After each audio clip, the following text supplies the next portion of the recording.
Good evening, everyone. Good evening, madam.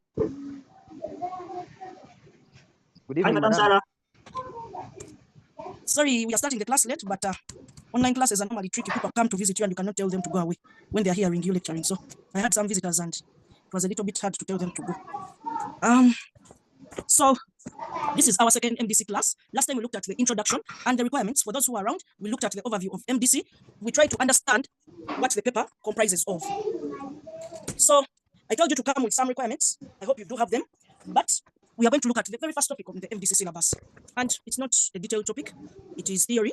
So this topic is called management information and communication. So according to the detailed syllabus, the very first topic is management information and communication. So we realize that someone may understand what information is, but explaining it on paper becomes hard. And yet we are managers, we are management accountants. We need to know what information is and what are the attributes of information. Because you may write down information and you think that is information, and yet it's not. So information has certain attributes. So we can write this heading, management information and communication. Management information and communication. So when we talk about information, first of all, we need to know what is the meaning of information.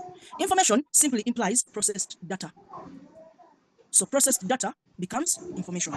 So data has to go through several stages in order for it to be certified that it is information. So information is simply processed data. But what are the attributes of information? What does it take to know that this information? So these are attributes or qualities of information. Now, last sitting, they were asking students to explain the attributes of information. And most people failed those 3 marks. Attributes or qualities or characteristics of information. So what do you think are the attributes of information? Anyone who can volunteer to tell us, even if it's one, which attributes do you think make information be called information? It is clear. It should be clear and complete. Now, what is the difference between clear and understandable? I don't know. Are they the same or they are different? Clear and understandable. Are they the same or they are different? Those who did literature, help us.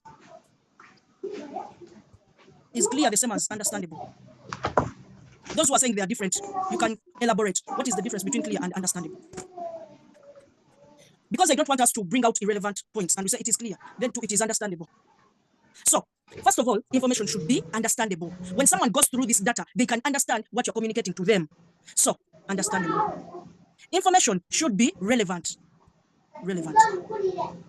So when I want information about prices of commodities in the market, don't bring me information that relates to maybe something else. I need something that relates to what I need. So information should be relevant in such a way that information should suit the needs of the user. So relevant. Complete. Information should be complete. So whenever you leave out certain details, then it doesn't make any sense. Information should always be complete. Then information should also be accurate. So we don't just give information, it should be based on facts and evidence. So if it needs putting examples, put them so that people understand what you're talking about. Then those are some of the attributes of information. Very many things that make information that. So in this case, those are the attributes of information. But they're telling us we need to know the meaning, the sources, and the attributes of information. So sources of information. We have very many sources of information. We have what we call the primary sources of data. So we have the primary sources of data. So primary sources of data, these sources give you first-hand information. First-hand, for example, research. Research is a source of primary data. So interviews. Whenever you interview someone, you're getting first-hand data. So when we are talking about research, we are meaning market research. When you go out there and interact with people during market research and surveys. So primary sources of data normally give us first-hand information. We have what we call the secondary sources of data. Secondary sources of data. The secondary sources of data, these sources of data give us data that has already been produced by someone else. So usually, secondary data, we are relying on other people's information.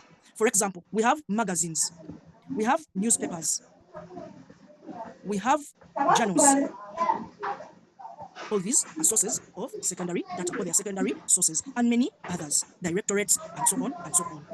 So we have two main sources of data. We have the primary and the secondary sources of data, and that's how we explain them. So in exams, if they tell you to explain the sources of data or information, that's how we explain them. I told you that in MDC, what makes your answer correct are the examples you give.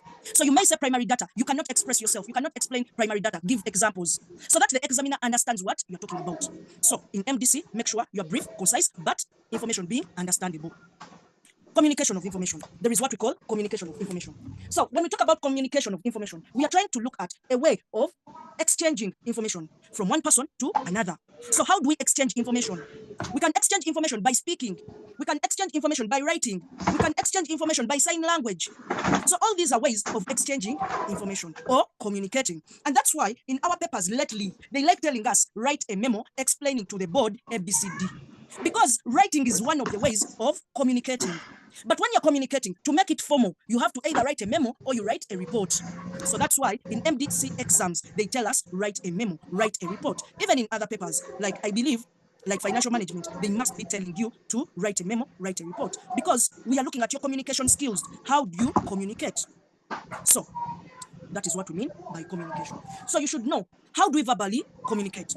We have the verbal communication, we have the non-verbal communication, we have the visual communication.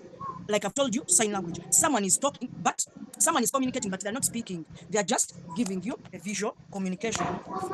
So when we talk about communication, communication should be effective, that one person should be able to understand you even when you're not there.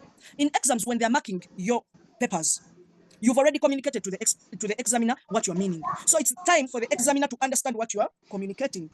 So we have what we call the elements of communication. What makes up communication? What makes a communication process? These are the elements of communication. So elements of communication. So the first element of communication is the sender. Now, if you don't have someone sending the information, that means there is no communication. So for communication to take place, there must be a sender. This is a person from whom the information is coming from. So that is what we call the sender. For communication to be there, there should be a receiver. Someone should be there to get your information. You see, sometimes when you find people talking alone, you look around and you're wondering, what is this person doing? Is he mad? So most people start wondering whether you're mad, because they're not seeing whom you're communicating to. Even if you're communicating to God, that's why when we are communicating to God, we don't go in public. People will start thinking you're calling your ancestors. So there should be a receiver, and this receiver should be visible. So when you're communicating to God and you go to church, everyone knows that this is a place of communicating to God. When you go to the mosque, no one will ask, whom is this person talking to? They know. So the person you're communicating to there is visible and invisible, but we know. So there should be a receiver. Once the receiver is not there, then that is not communication. Now, there should be feedback. Feedback. We need to know, did what I communicate reach the person? Feedback is there. That's why when we're in class and I'm asking, then you answer. That means there is feedback. I'm communicating. But when people keep quiet, I start thinking maybe the network is off. Maybe they're not understanding what I'm saying, and so on and so on. So it raises very many questions if there is no feedback. So feedback is the response that the sender gets from the receiver. I don't know which feedback you can get from God, but at least I know there is normally feedback. Miracles are feedback. So if there is a miracle, that means you've got feedback from God that you communicated. Then there should be an idea. So ideas. Once you cannot wake up and start shouting. No. You start talking because there is something you pass on to other people. So, ideas. There should be a message. That's what we call an idea. So, an idea is more like a message. 5. We have medium of communication. How do you communicate? So, what are you using to exchange information? That is the idea we need, or the medium of exchange. So, these are some of the elements of effective communication. So I'm just going through this theory for you to understand when you go back to read your notes. I told you everyone is going to get a study pack. So you'll find all these in detail, but we are just perusing through them so that you understand them better when you go back to read on your own. So that is communication of information. So we have what we call value of information. Now, when we talk about value, value is what you attach the information to. When I tell you that the paper is 265,000, and then you tell me I want to give you 20,000, that means you're not valuing my information. So value of information is the price we've set for you to access that information. Because information is not for free. There is always a cost we incur for information, especially if it is quality information. There is information for free, but you should question the quality of that information. However, even when we are saying that there should be value for information, there should be benefit. As you are paying me that money, what are you benefiting? If there is nothing you're benefiting from that money, then you're in the wrong place. You should have a benefit for your data. So always we say that the benefit should be higher than, so we have what called benefit versus cost.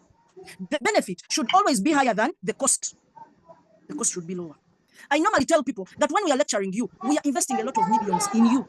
You see, when you earn your CPA paper, you're going to start saying, I want 10 million shillings as my salary per month. I want 20. There is someone I saw was earning 30 million per month. So the benefit you got from that data exceeded the cost you incurred. Imagine I charged you only 265,000 to pass MDC, but your employer is going to increase your paycheck because you've moved from level 2 to level 3. So the benefit you've got out of it is higher than the cost. But when the cost is higher than the benefit, then you know you're not supposed to get that information. So the benefit should always be higher than the cost. So that is what we call value of information in brief. So the examiner may tell you, explain or illustrate what value of information implies. So you need to tell us all those things. This is the benefit, or this is the cost attached to access information. And you should tell us that the benefit should always be higher than the cost. For example, you even go ahead and give us examples to tell us what value of information implies. D, we have what we call measurement theory.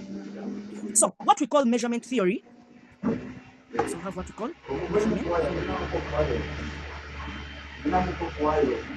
So when we talk about measurement theory, so measurement theory is simply an attempt to understand scientific measurement.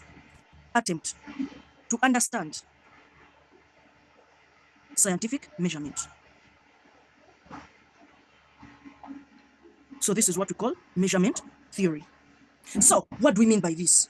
When we are understanding these measurements here, sometimes we don't know what people based on to say those measurements. For example, everyone knows that 1 hour is equal to 60 minutes. That is what we know. That is the standard. So whoever came up with this standard, we don't know. But for us, we are just following like disciples, that 1 hour is equal to 60 minutes. If you ask me why, I don't know.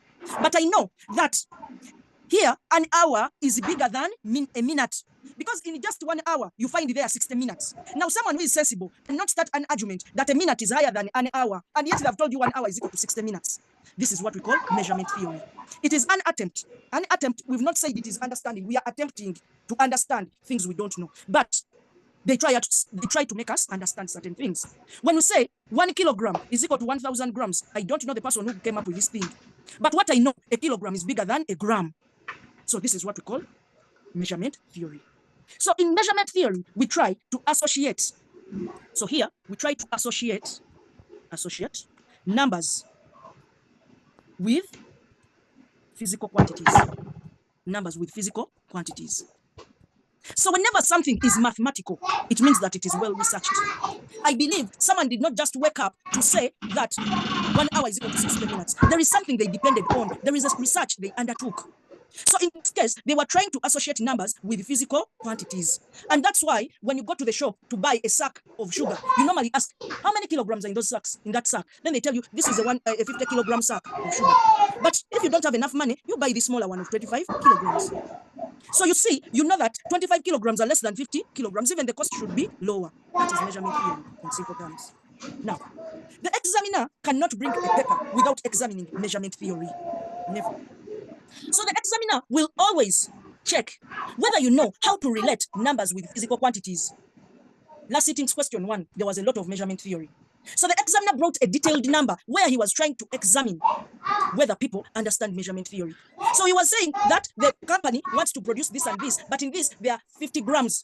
That 1 liter is equal to 50 grams. Then later on, he gave you kilograms. You see, he's relating a liter with a gram, but he's telling you the company produced 50,000 kilograms. He wants you to compute the liters. So you need to know that in order to get the liters, I need to first convert the kilograms into grams. Then after converting the kilograms into grams, I convert them into liters. So you see, everything is rotating around measurement theory. In MDC, this is what you do. You're not going to find a number where the examiner is giving you direct units. No. He's going to make your life complicated by giving you very many measurements to see if you can relate these numbers to the physical quantities available. So, in simple terms, that's what we call measurement theory.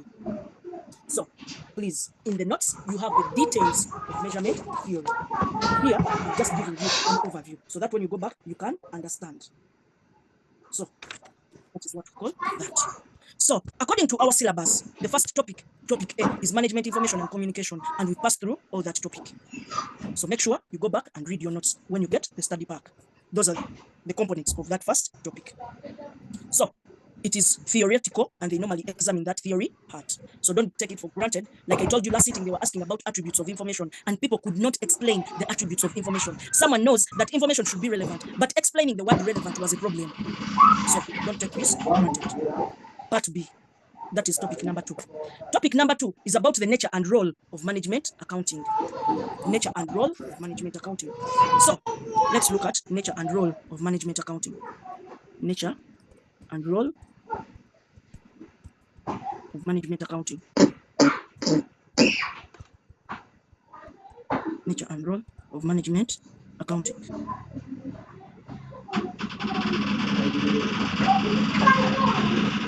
Nature and role of management accounting.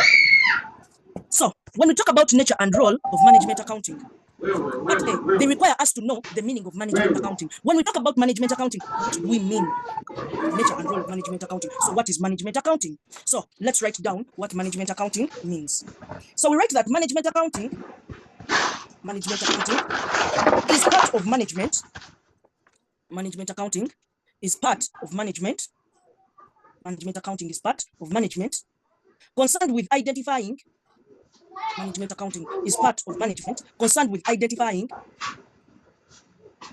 Management accounting is part of management concerned with identifying, presenting, and interpreting information,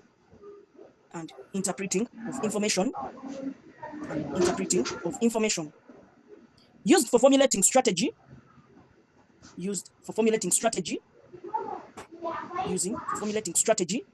of an organization. Used in formulating strategy of an organization. So, in simple terms, that's what we call management accounting. So, when you're a management accountant, you're part of management. You're not someone very special. You're part of management, just like other people. But what do you do?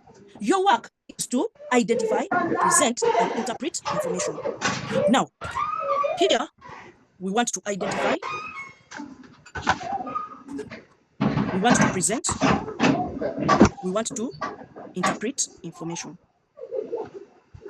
So, in this regard, as a management accountant, you see, a management accountant is not a financial accountant. A management accountant is not a tax accountant. There is a post for a management accountant. Now, in developed countries, when they need an accountant, they will specify. But here, when they need an accountant, they just leave it open. It means that you are going to do everything. You are the management accountant, you are the financial accountant, you are the tax accountant, you are the cost accountant, you are every accountant. Sometimes you are even the auditor. So everything is on you. But in manufacturing companies, if you've seen very many adverts, manufacturing companies normally specify that they are looking for a management accountant.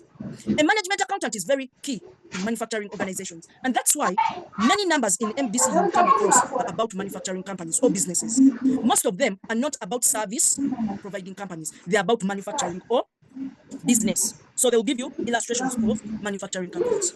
So rarely do they talk about a school, a hotel, a hospital. No, they talk about manufacturing companies. Because a management accountant identifies information. So you have to go and pick information from different departments. You have the HR department, you have the production department, you have the production department, you have very many departments. You have to go and pick information from them.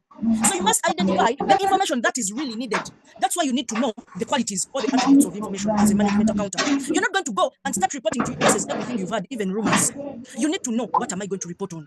That is identifying information. You need to know how to present information. When you're talking to your boss, you're not going to just write to him as if it's a love letter. You need to know, how do I formally communicate? Write a memo, put the heading, show from this. That is a professional way. So a management accountant, you need to know how to present information. So you identify, you present, you interpret. Very many people of late have their money and they start up businesses. They start employing professionals. Someone did not go to school, but realized that a hospital is very profitable. So they started up a hospital. But they employ the doctors, they employ the accountants, and so on. Your role will be to interpret for them the data. So you need to tell them, you're not going to come, the HRS is what you report to your bosses. No. You need to help us and interpret that data. How?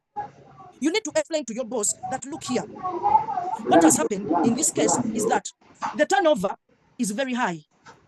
Every month, we have 4 people leaving the company. What does this imply? It implies we are incurring a lot of money on recruitment. We are incurring a lot of on retention. We are incurring a lot of money on advertising. We are incurring a lot of money on the reputation of the company. So the owner of the company may tell you, let them leave. After all, there are very many people looking for jobs. Let them leave. We are incurring, every month, turnover has happened to your boss. That's what you report to your bosses. No. You need to help us and interpret that data. How? You need to explain to your boss that, look here, what has happened in this case is that the turnover is very high. Every month, we have 4 people leaving the company. What does this imply? It implies we are incurring a lot of money on recruitment. We are incurring a lot of money on retention. We are incurring a lot of money on advertising. We are incurring a lot of money on the reputation of the company. So the owner of the company may tell you, let them leave. After all, there are very many people looking for jobs on the streets. You need to explain to them, what is our reputation? Our reputation is at stake. Every month, people are seeing us advertising for an accountant. It means there is something wrong with us. So you need to interpret for them such kind of data. That makes you a manager. That makes you an important person in the organization. So you should be an advisor. You should be a decision maker. The HR may not go into these details. For him, his role is to show that every month we recruit these people. Every month we chase away these people. That is his role or her role. But your role as a management accountant is to dig further and explain to them what is the implication of very many people leaving. That is your role. And that is what we call management accounting. It is the process of identifying, presenting, and interpreting data for formulation of strategy. So at the end of the day, there is a strategy put in place. You can even advise and tell them, look here, if all these are at stake, that means we need a strategy. Let's start paying people for CPA courses, for these people who are still accounts assistants, to keep them here, to bond them. So tell someone, we are paying for you 300,000 for every paper you're going to sit for, but you must be here for the next 5 years working for us. Many people will take up that offer. So bring up strategies that are going to help the company. They may not be financial. Tell people to be going for annual leave. There is an organization I work for, but people don't go for leave. Every year, someone is on the desk from Monday to Monday. Someone does not take leave because they know when they take leave, they're going to find when they have replaced them. Now imagine, you're keeping people in fear. You need to come up with a strategy and tell people, you go for leave, your job is very secure. Leave someone who's going to run your work for this week, take some time off. People are dying of stress because of these factors. So when you make your organization attractive to work for, people don't want to leave. So you're putting in place strategies that don't require spending money, but they're working for the organization. So this is what we call management accounting. So that is the meaning of management accounting. Now, next, we have the role of management accounting in the decision-making process. Which role do you play as a management accountant? Roles of management accounting. What is your role? So, as a management accountant, you have a role of planning. The planning role is yours. When we talk about planning, you are involved in allocating the resources of the organization and making sure that they are put to proper use. So when you're planning, you have things like drawing up budgets. So we cannot plan minus us drawing up a budget. And that's why on the MDC syllabus, we have types of budgets. You need to know, how do we prepare budgets? Which types of budgets do we have in an organization? Which budget can work where? Because you play, or you undertake, or you execute the planning role as a management accountant. 2, control. So there is a control function undertaken by the management accountant. So how do you facilitate control? You prepare performance reports. Performance reports. People need to know that their performance is evaluated. That's why we have a topic called performance evaluation. So you are in control of the organization because at the end of the period, it could be a month, it could be a week, it could be a quarter, you prepare performance reports. The HR department performed like this. The production department performed like this. Now, when people know that certain checks are in place, they normally ensure that they deliver. So the management accountant facilitates the control process by producing performance reports. Normally, these performance reports compare the budget versus the actual. So the performance reports show budget versus actual. This is what we had budgeted. This is what we actually got. At the beginning of the year, we budgeted to get revenue worth 20 million shillings. At the end of the year, we've collected 50 million shillings. So that means we hit the target and even went beyond. Certain companies even celebrate these with the employees. So they give bonuses to the employees to enjoy part of the profits. They normally make sure that they throw parties for their employees. All these are to motivate these workers. So there is a control function performed by the management accountant. 3, we have the communication function. The management accountant facilitates the communication process. We've just talked about communication. Information moving from one place to the intended place. So how does the management accountant facilitate the communication process? Normally, we are in charge of drawing the organization's organogram, showing the hierarchy, the reporting hierarchies. So the management accountant recommends and says, now, if we have the finance department, let there be a finance manager.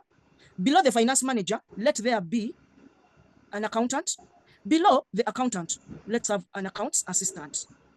So you see, you are trying to ease the communication function within the organization. Not everyone reports to the finance manager. There is a hierarchy in reporting. I remember I went somewhere and people were complaining that normally you have employees below you, but they are bigger than you. Someone does not report for work. You ask where is so-and-so, the ED gave me an off. You didn't know, the ED did not inform you. Even the subordinate did not inform you. The subordinates are not giving you respect because of the problem in communication. So you feel that the finance manager is not empowered. Someone came as an accounts assistant in the organization, but reports directly to the ED, even reporting the finance manager that the finance manager does ABCD. It is the finance manager supposed to report about you to the ED, but now it is the reverse. Now you know that that organization has a very big problem because the communication function is compromised. So this is where you come in as a management accountant to recommend that please let's do ABCD so that we can move on smoothly. We have what we call the motivation function. Motivation. So motivation means that you're making people work harder. So how does a management accountant ensure that there is motivation within the organization from the budgets that you prepare and the finance reports? You see, your budget communicates whether employees are going to be motivated or they are not going to be motivated. When a budget is biased, like we normally see what is happening in the country, the budget they draw for the entire year, they say science teachers are going to be enhanced. Each science teacher is going to move from 800,000 to 4 million per month. But the arts teachers, already they were earning less than 800, they are going to remain on 400,000. And this is the budget you are preparing as a management accountant, presenting to the board and to the employees. They are going to sabotage the entire program. But when you prepare a budget and you say bonuses for employees for exceeding the desired target. Now, once me as an employee, I see bonus, I'm going to make sure that I work hard to achieve that. So it is the budget that has motivated me to work harder. It is the performance reports that have motivated me to work harder, that people exceeded the budget. Let's recognize the most hardworking employee. People are motivated to work harder. So it is coming from the management accountant. So those are some of the roles of a management accountant. So they are detailed in the notes. You read about the roles of a management accountant. So in brief, those are the ones. See, we have behavior, organizational, and social aspects of management accounting. Behavior, organizational, and social aspects of management accounting. Now, how do you behave in an organization? Which social aspects are there? Which organizational aspects are there in management accounting?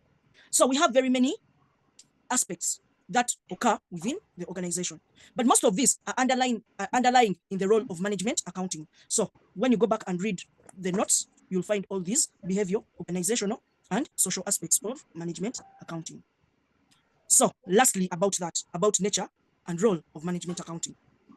So we have what we call the ethical responsibilities of a management accountant. Ethical responsibilities.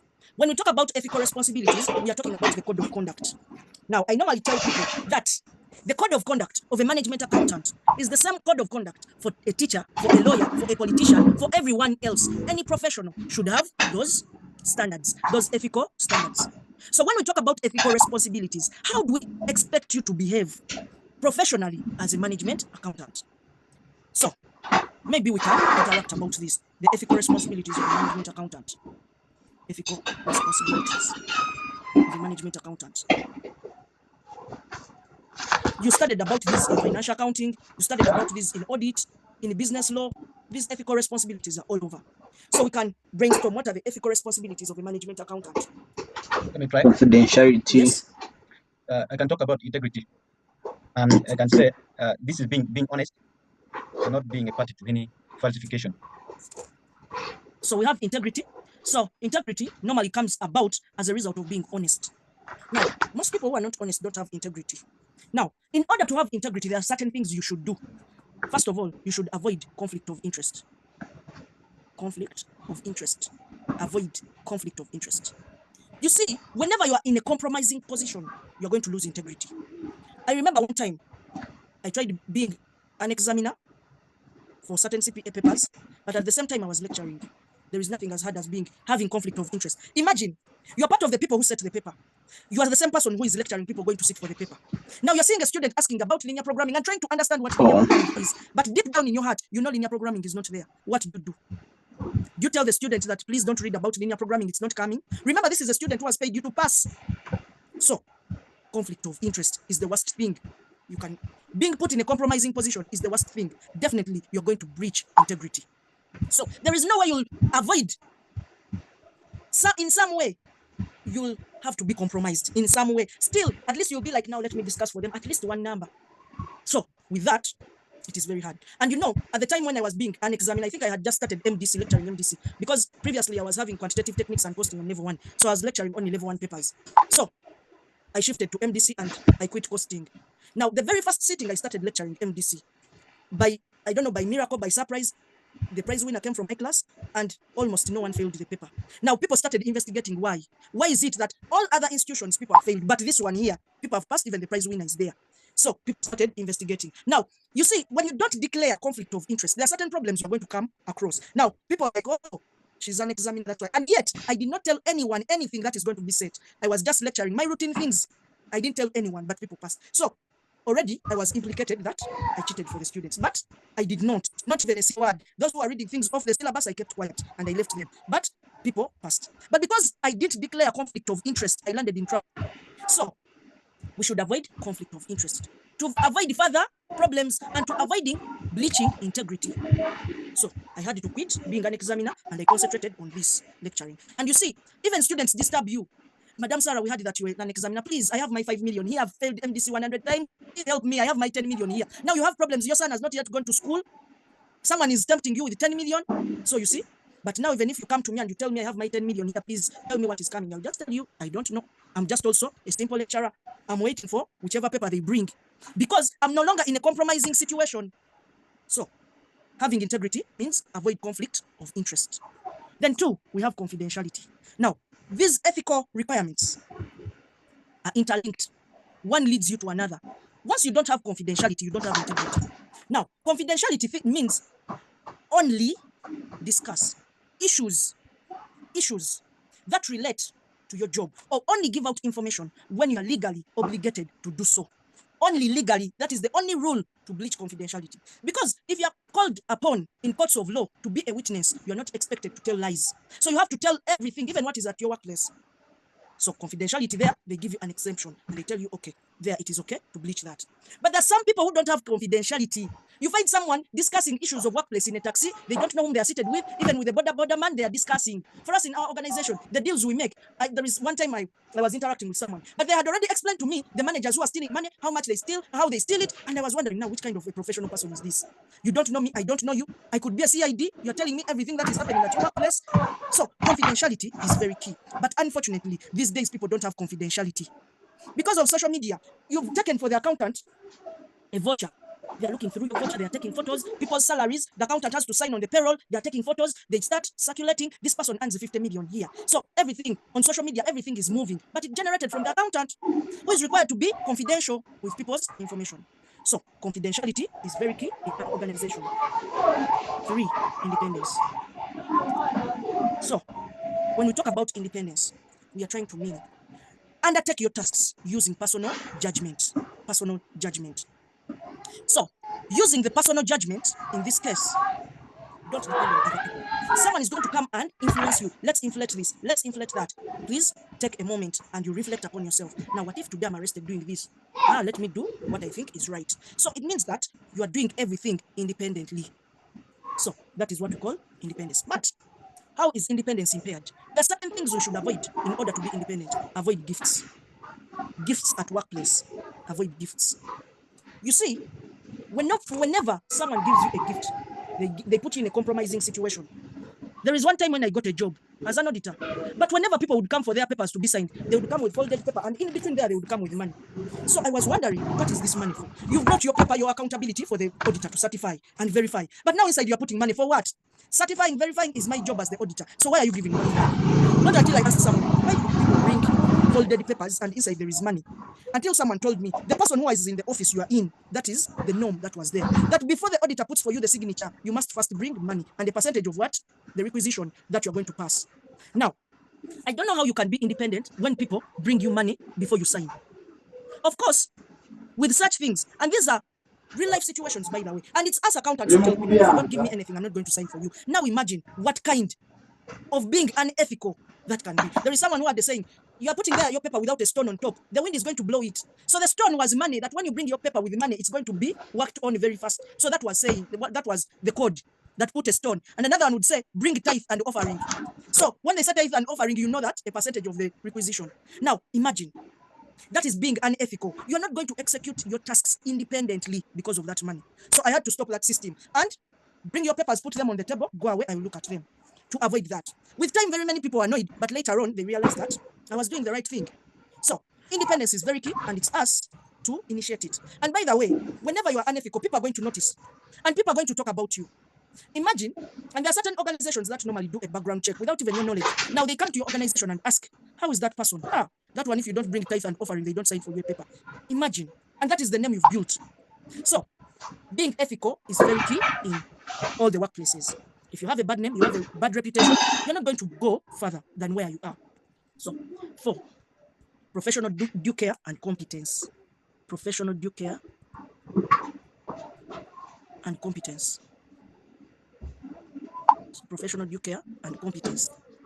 So when we talk about professional due care and competence, we are trying to see whether you have the appropriate knowledge and expertise, skills. So here we are talking about expertise, we are talking about skills, we are talking about knowledge to execute your tasks. That is what we call professional due care and competence. I've ever seen an accountant where the table was full of people's vouchers. Now, you don't have what we call professional due care. As an accountant, you should have those soft skills that whenever a voucher is brought, file it, put a name that this is a voucher for maybe requisitions. This is a file for maybe this and that and that. This is a file, so you have your files named, you have your files, your work properly filed. So those soft skills. But accountants are known to be very disorganized. I don't know why. And yet, it's supposed to be the other way around. You find 10 calculators on the table, you find the voucher files there, you find letters there, you find... So the table is full and disorganized. They're the only ones who can understand their table. Someone was saying, I don't know what happened to accountants. They're like mad people. For them, their tables are ever disorganized. So we should have professional due care, the skills, the expertise. Someone who has the right skills and expertise cannot do that. You just question the person's papers. So professional due care and competence, we look at the knowledge as well. There was a debate at one point in the country. You remember the Uganda Airlines when the Kosase team went to undercover certain things at Uganda Airlines. So they found that the ED of the airlines was a bachelor's holder at that, a social work. It is called what? That course, Swasa, I don't know. So people were complaining, how can you manage an airline with all 100 employees and above, with a bachelor's degree in his, I don't know, Swasa, I don't know. So they were complaining, and they were saying that the ED, even the bachelor's was not yet complete. So they were saying the ED should be a lawyer, a professional accountant. Okay, if it was like me, with my CPA, they would not complain. But they were complaining that this is not enough for an ED. So that was the complaint, based on papers. But later on, when we dug further, we realized that the ED was very okay. Competence does not mean your academic qualifications. There are very many people with the PhDs, with the masters, with professional courses, but they cannot even manage 5 people. So we need to see your skills. Competence is beyond academic qualifications. It is about ability to execute tasks and duties. I would rather have someone who did not go to school managing my company wholeheartedly with the expertise than having someone with very many papers and very useless to me, demanding a lot of money. So the only way we can get expertise is by having adequate experience. You see, certain jobs, they put 20 years experience, and someone is wondering, how do I get 20 years experience when I'm 25 years? It means you are lacking. You are not the kind of person we are looking for. We are looking for someone who is 50 years. So automatically you are kicked out. Don't even bother. So experience is very key. Only to find out that the ED whom they were saying has not yet completed the bachelor's was already an ED in small airlines elsewhere. So she had already got the experience. And in fact, after that saga in America, she was awarded as one of the best EDs in Africa. So you see, beyond papers, there is experience. Now, someone may wonder, how do I get experience?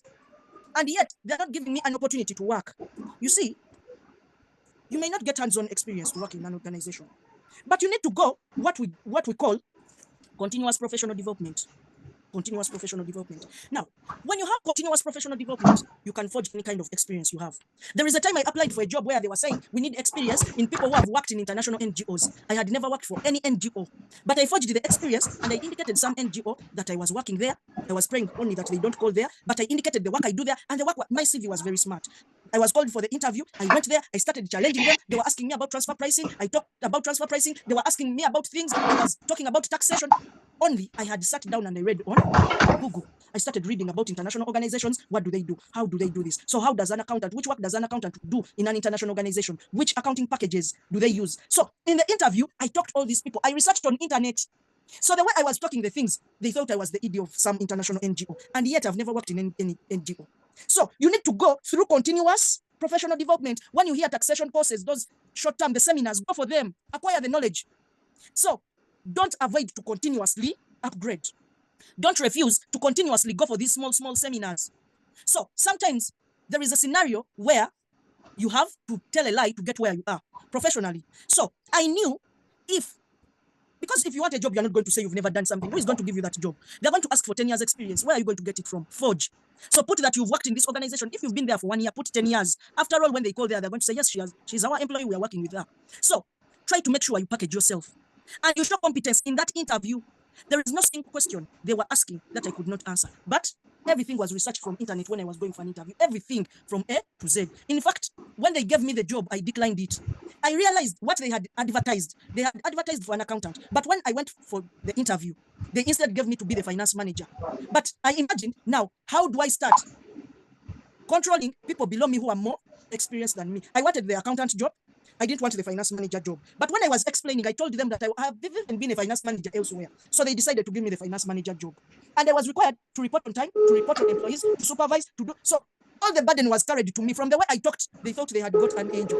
And yet I didn't know anything about NGOs. So I just declined the job and I told them I could not take on the job. I had got an offer elsewhere. And yet I just feared the job.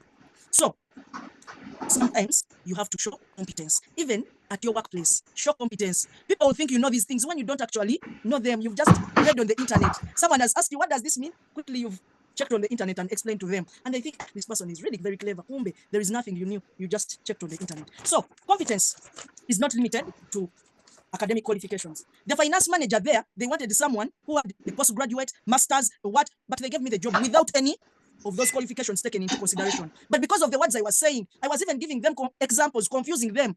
They were talking about money laundering. I explained what money laundering is. I even gave them examples. Everything I had researched on the internet. So that is what we call competence. We have objectivity. So there is what we call objectivity.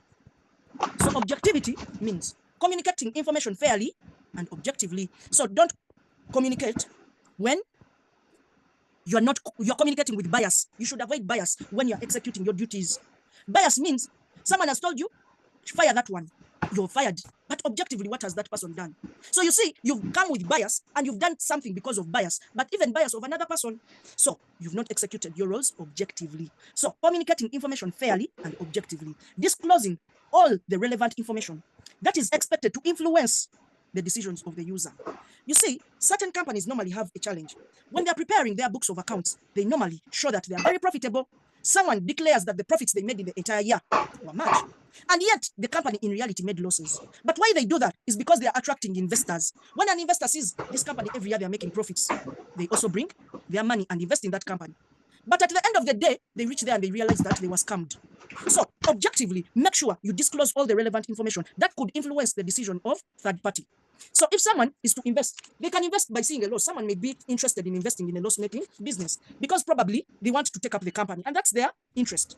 So someone may think that you only need to disclose profits to attract shareholders. No, even when you disclose objectively, some people may come genuinely. So those are some of the ethical requirements of everyone. We don't give an exception that these are only for a management accountant. So there is a sitting where they brought a scenario and they said that someone had graduated from university with a bachelor's in education from Chambogo University. This person looked for teaching jobs and failed to get any. So this person had graduated from Chambogo. You see, they're even putting a very good university, Chambogo. So that, because if they put a small university that you don't understand, you may not understand the scenario. So someone graduated with a bachelor's from Chambogo University in education, tried to look for teaching jobs and failed. Then they went to their mother. Then the mother gave this person a loan to start up a school. So the mother went ahead to also provide land to this person to start his school. So the mother gave a loan and on top of that gave land to her son to start a school since he graduated in bachelor's and failed to get a teaching job. Now, the examiner asks, explain the ethical issues in such a scenario. So which ethical issues are there in that scenario? Ethical issues. In that scenario that you've had, which ethical issues are there? Yes? Or I repeat, you've not understood. Repeat a bit, madam. Repeat a bit. They said someone, let's say that person is Bob. Bob graduated from Chambogo University with a bachelor's in education. Tried to look for teaching jobs. Bob failed to get any teaching job. So he went and explained to his mother. The mother decided to offer a loan, to go to the bank and get a loan for Bob worth 50 million shillings. The mother stood surety and got a loan for Bob to start a school, and the loan was worth 50 million. And on top of that, the mother also offered land to Bob to start up the school on that land. So they asked which ethical issues are involved in that scenario. So which ethical issues do you think are involved? Integrity. Integrity, how?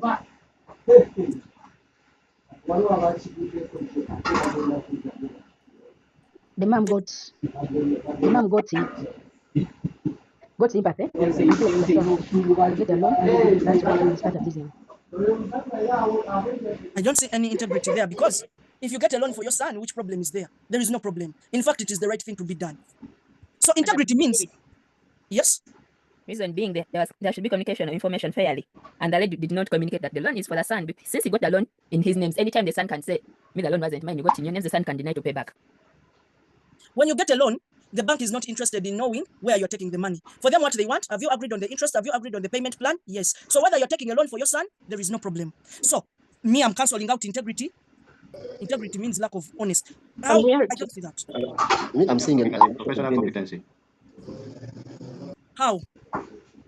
Like, for example, okay, since Bob completed, and then he have not shown up in the employment world that he can be able to do the work. Perhaps maybe if he had been called for an interview, he had not really shown up very clearly how to defend himself in the world of the employment. That's why he could not make it. So I will look at the line of the professional dilemma that he has in terms of getting the job. So which ethical responsibility? I can comment on that.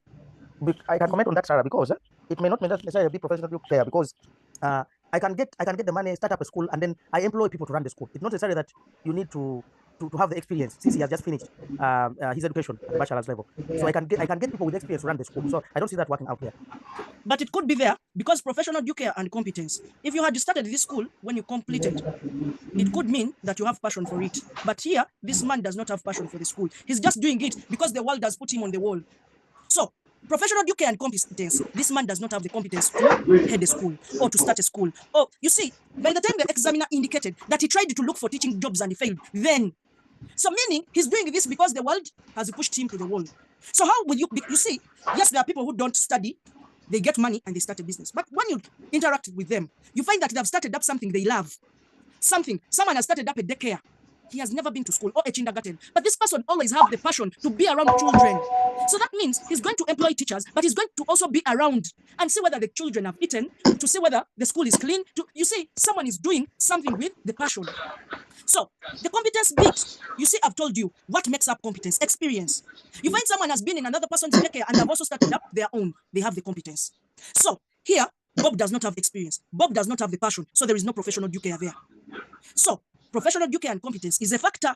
So it's one of the ethical issues in this scenario here, because I'm not seeing him fulfilling any of the requirements of professional due care and competence.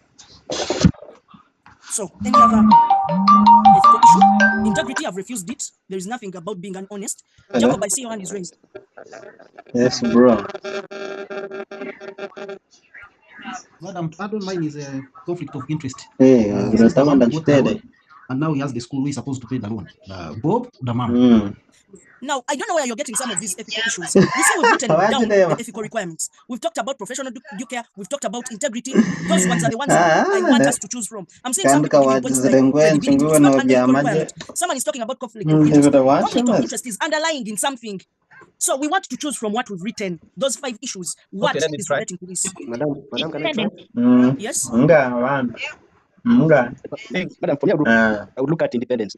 Why? Independence. Because the teacher Bob had no idea of starting a school and decided to rely on the idea of the mom. So it was not very saying his own to start a school. So all the decisions he'll be making will be based on what the mom is telling him. Already, like I've explained, whenever we get gifts from people, our independence is impaired. Whenever we get favors from people, our independence is impaired. Imagine the mother telling Bob, you fire that teacher. I think he doesn't look nice to me. I don't like the face.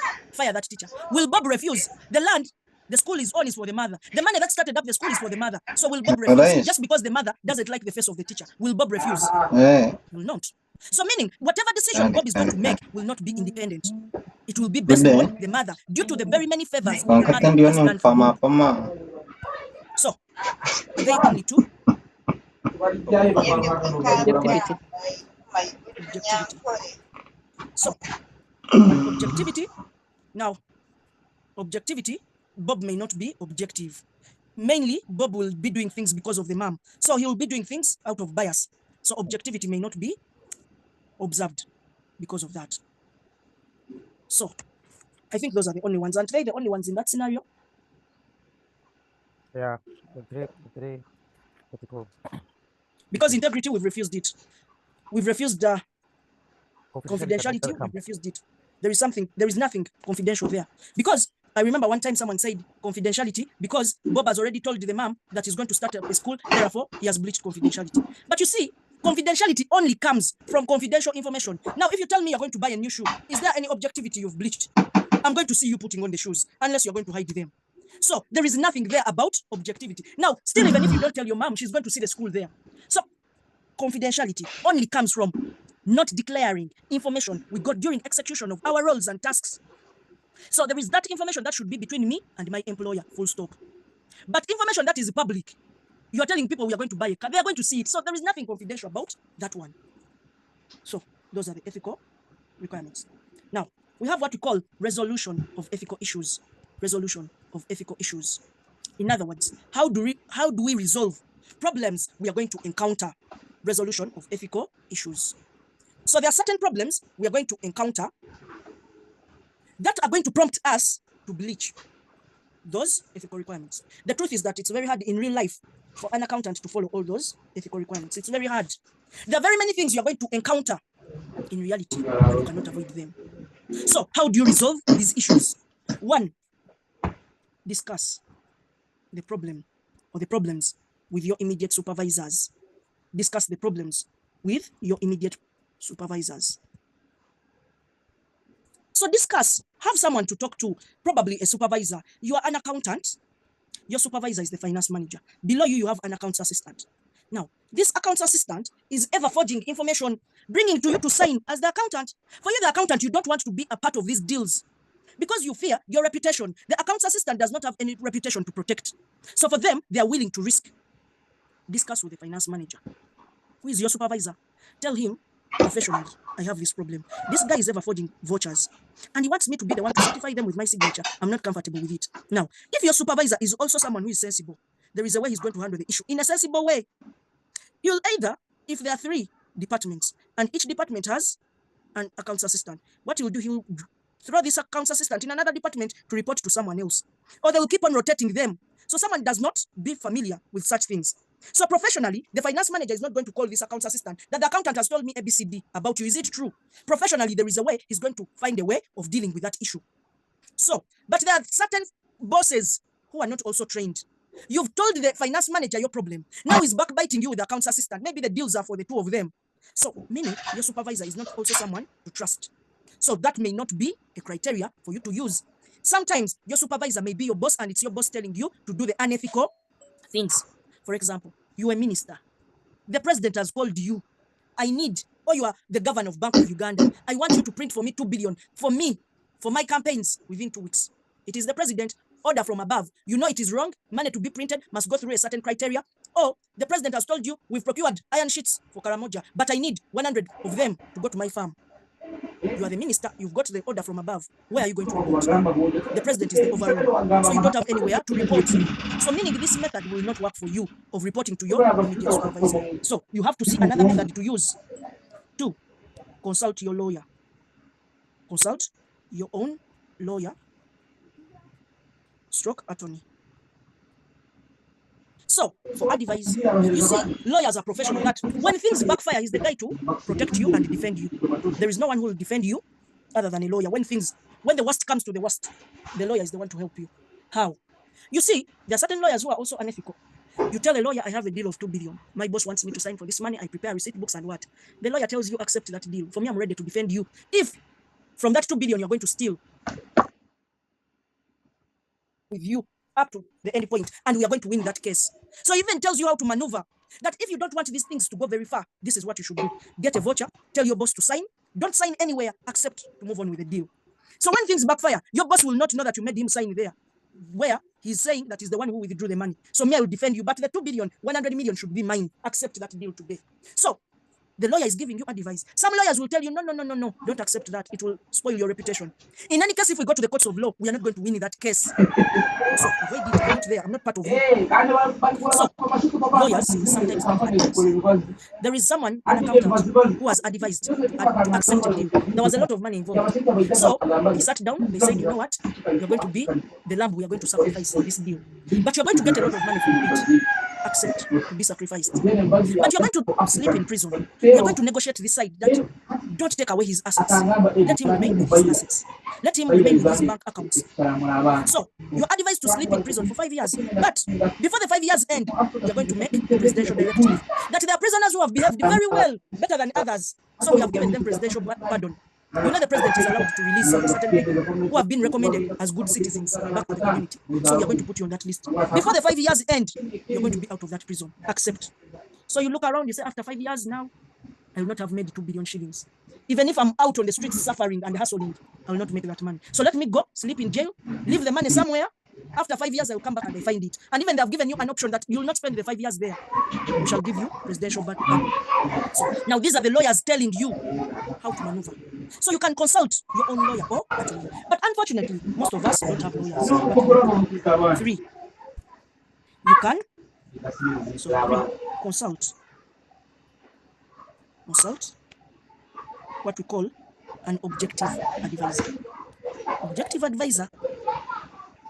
You see, when someone is not part of the organization, they can advise you depending on the situation you're going through. I have a student who told me one time, I want to quit my job, but please advise me whether I should quit this job. And I was like, which reasons are making you quit the job? 1, I work very hard. My bosses love me, but my other employees don't love me. They are ever fighting me. Some have even promised to poison me. So I want to quit this job in peace. So I asked, is it easy to get a job? Of the many applications you've put around, how many have called you for even an interview? How many? Let's sample. How many applications have you written? That for the last 5 months, I've written about 3 applications in different organizations. So of the 3, how many have called you for an interview? None. How many have even given you feedback? None. So when you quit this organization or this job, is it going to be easy for you to get another one? Do you have people who are depending on you? Yes. Don't quit your job. You can see how better you can deal with these employees. 1, what are you scared of? Poison. Don't eat food at the workplace. 2, whenever you are leaving, make sure you lock your documents very far. 3, don't overtalk with people. Go to the workplace, do what you're supposed to do, report to your bosses, go back home. Avoid familiarity with people. Don't take a walk. When you greet people, go sit on your chair, do your work, up to evening, go home. So, with time, he followed my advice and he was like, things are working. Before I used to talk to people and they would know my next move. I would even tell them, my boss was very happy with the report I gave him. So now, he's going to give me an increment. You're telling that to your colleagues. Are they going to feel good? No. So avoid telling them what you're going to do, what you're going to get. Just do your job. You're there to do your work. Just do your work and go. So whenever he got, after trying out what I told him, he was like, I'll never leave this job. People don't know what I'm thinking. People don't know where I eat from. I come with my own food. I live with my own food. I don't leave anything on the table. And I was like, that is good. So the issue was settled. So consult an objective advisor and see what you can do. You see, there are things that can make you lose your job, and there are things that should not make you lose your job. Someone was saying, sexual harassment. For me, I'm having issues with sexual harassment at my workplace. Is your boss going to rape you when you're at work? No. So try to manage your boss technically. Don't abuse him, but avoid. When he calls you to your office alone, make sure you go with someone. So technically, try to see that there is a way you deal with your boss. Getting a job is not easy. Now you're there quitting your job because of sexual harassment. Just someone telling you that you're looking nice. Try to find a way of playing around professionally. If they tell you are looking nice, thank you, move on. But now you want to say, thank you, okay, my boss, how are you? What? Now why wouldn't he push another word, a second word? He will push because you've given him the passage to push the second word. So try to find a way of dealing with your issues other than quitting your job. Seek for objective advice from your colleagues. Maybe they are your classmates. Ask them, how do you deal with sexual harassment there? They'll advise you how they are dealing with people. So consult an objective advisor. 4, this should be the last. When everything has refused, resign from the job. Resign from the job and give an informative memorandum. Resign from the job and give an informative memorandum. Leave the job. When the worst comes to the worst, leave the job. There are certain jobs where people will bewitch you. There are certain jobs where people will kill you and assassinate you. So if you see the risk is too high up to that level, leave the job. You know, there are certain people who are, you've got all the red flags to leave that job, but you are insisting on it. Please quit the job. You'd rather be jobless and alive than being with a job at the risk of death. I don't know whether witchcraft is real. I don't believe in witchcraft. But some people say that it's real at the workplace. There is one time when someone found a chicken without a head on his door as they were entering their office very early in the morning, and they took off, they never returned. Sometimes people use that as an intimidation skill. You see, someone may want your office for a long time. Then they're like, let me cut off this chicken, the head, and they throw it on the door. They have not even gone for witchcraft, but they are just scaring you. So sometimes things may be real. Resign from your job. There is one time when someone was an auditor, family relative, at the time of Chogam, who was the auditor for those funds. So he undercovered certain things. But during the time he was undercovering all this, he had to prepare a report to Parliament. So the time he was moving around, you see, with audit, you have to collect data, evidence, and so on and so on. So when he was moving around, some people sent him messages and they told him, go slow. You have a lot of speed, but go slow. He ignored. Others called him and told him, you man, what do you want? Let's give you money and you do what we want. Don't present that report. The guy refused the money. So others started threatening him. We are going to kill you one day. He went to the police, reported the case. He asked for a gun, a pistol. They gave him the pistol because he was a government official. Started moving around with a pistol. But he was asked, no, you've been a civilian for all those years. You don't even, okay, they've showed you how to open fire. They've shown you how to do what. But these things require experience. You see, when you see an enemy coming and you have a pistol, there is a certain skill that an officer will execute that you, the ordinary person, you don't know. The officer may even jump out of the car when they are following him. You cannot do that. You don't have the heart to do so. So even the pistol you've got is going to be useless for you. The guy refused. He continued with the job. One morning, as he was going, just there in Kauku and Tebe Road, they opened fire on him. Everywhere, the entire chest, the head, all the neighbors just locked their doors. Where they were putting one padlock, every day they were putting now 20. No one came to the rescue. No one came. No one saw even people who assassinated him. So the man registered the claim with the police. The police was also bribed, and they changed the whole story. So they said the man died because he had land wrangles. Secondly, the man had very many wives. So we don't know what transpired, whether it was the land wrangles or it was the wives disturbing him and fighting for him. So we've not yet produced the report. Up to now, we are waiting for the report. But how easy for the story to disappear? No one remembers that story. No one knows the story. But this person died with a very young family. So there are certain times when you have to resign from the job, leave the job, provide a informative memorandum that it was nice working with you, but because of other commitments, I'll not manage to execute the assignment you gave me. Yours faithfully, ABCD, copy in the president, copy in the prime minister, copy in the minister, copy in everyone who is concerned with your assignment, and live in peace than in pieces. So some of these jobs are very risky, especially the accounting jobs, the audit jobs and everything. At a higher level, they are risky. This is because the accountant is the overall, you are like, because money runs the organization. So when money is stuck somewhere, definitely everyone's eyes are on you. When the accountant does not work, everyone will not work. People will not feel motivated to work. Somehow, when people see the accountant, they see money. That's why everyone will try as much as possible to compromise you. Everyone will try as much as possible to use you. So I cannot tell you, as an accountant, you're not going to find any challenge. You're going to work just smoothly without any challenge, and yet you are the accountant. Never. Things are going to come. You see, as auditors, they tell us, be independent, produce a report. Your boss is going to tell you, before you produce that report, let's go through it together. One, a lot of money is missing, and you're telling that to your boss. It was signed by this and this. He's going to just tell you, remove that finding. Do this, put that one, remove that one. You report on fixed assets are not engraved. Leave those things alone. Leave those unaccounted for funds alone. This is your boss. He's the one supposed to sign on your appraisals. He's the one supposed to recommend your contract to be extended or not. Now you're saying, no, boss, I have to show the unaccounted for funds. You took some money. I have to report you. So these things are not easy, but we should minimize. Minimize. Minimizing is the word. Don't entice people to bribe you. Only do that when the worst comes to the worst. You are really on the wall and you don't have anything to do. It's a matter of life and death. It's a matter of losing your job. But routine things. Why are you persuading people to push you to the point of being unethical? So those are some of the ways you can resolve the ethical issues. So you read other notes detailed about that. But that is the end of B, part B of the syllabus. Unless someone has a question, because even our time is over. Anyone with a question, please ask from what we covered.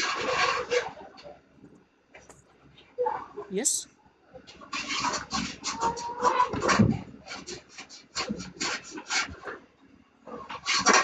So everyone has understood. That means there was effective communication. Let's meet next Saturday from 6 p.m. to 9 p.m. However, for those people who are interested in physical classes, we shall be at Bat Valley Primary School starting next week. So if you feel comfortable with online, please remain with online. If you feel that for you, you don't understand unless you look at the lecturer, we're going to have physical classes next weekend. So I was only having online classes for this introductory bit, which was mainly theoretical. So next weekend, we are going to start on computation topics.